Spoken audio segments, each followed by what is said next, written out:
Hello, welcome back to my channel. Now today we're going to do something a little different, as I've been doing my book ones recently. Today we're going to be doing a review for a game that I have not been able to find, and it's a very hard to find game. The Star Wars Knights of the Republic 2. Took me about 3 years to find the disc. Now this game, I'm going to rate it in a few categories. The gameplay itself was smoother than the first. Well, it had less glitches. And it was easier. I found it a lot easier. I had it on the hardest difficulty the whole way through, and I never had my entire party die. The first one, if I did that, I'd have them die occasionally. The character development was better than in the first one. You could do a lot more. You could influence all the characters in your party. And every choice you made reflected dark side or good side on them as to what you did. If they hated you, they went the other way. If they liked you, they went the same way. And that's how it worked. So if everybody hated you and you were a Sith, everybody would be light side except you. The actual combat system was exactly the same as the first one, with the addition of the fact that you could apply stimulants and med packs to other party members with a certain character. So let's say you had a character who had high trait injuries, such as Madlo.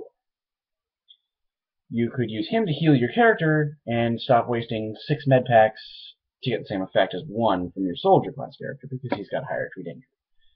So that was a decent increase in the battle system, but overall it was basically exactly the same, turn-based. Your skills were relatively the same.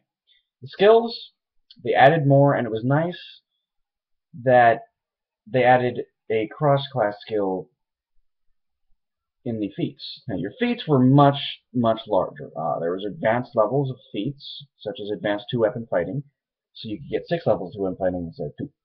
So you had a lot better advances. The level cap was also higher.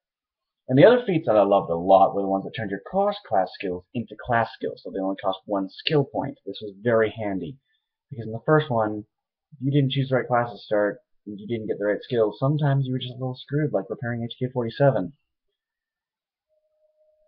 The characters in the game are almost identical to the first one. They're different names, but just, you've got your soldier beside you. It's just the same.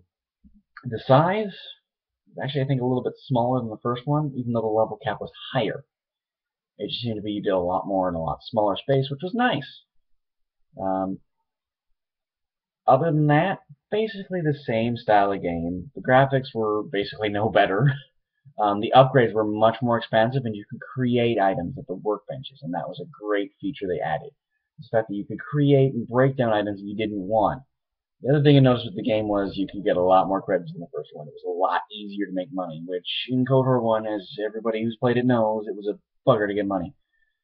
Because that was one thing you did not have in KOTOR was credits. In the second one, you can easily get up to 100,000 credits by the time you reach Dantooine.